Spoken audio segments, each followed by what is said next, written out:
Some people are complaining about waste and trash growing along BLM lands. Ariel Brumfield spoke to a Lapine resident who says there needs to be better maintenance. Many people in Central Oregon enjoy walking, hiking, and even horseback riding along BLM lands. Philip Pascali, who lives in Lapine with his wife, spends a lot of time outdoors and says there's a growing problem along the BLM lands. You'll start to see illegal dumping. You'll start to see campsites with no trespassing signs. You'll start to see trees cut down and different forestry roads cut down where they shouldn't be.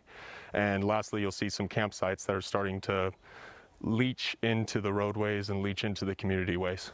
Pascali, who says he was once threatened by someone at one of the illegal campsites, says there also are a lot of health concerns now with COVID-19 as many people go out of their way to help keep the area clean.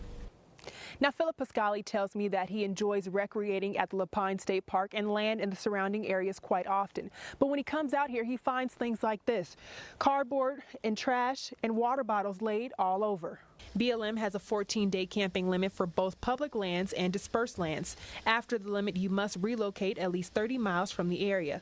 Lisa Clark with Prineville BLM says they've noticed two situations. Sometimes get people who are homeless and need to live on public lands. As they live there, they'll accumulate a certain amount of trash, and we try to make contact with them, help them get the services they need, and help them get moved into a better situation, and have them clean up the area when they leave.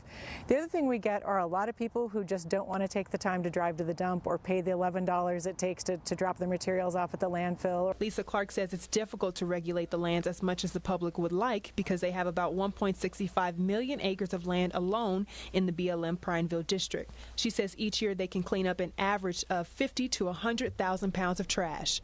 Ariel Brumfield, News Channel 21.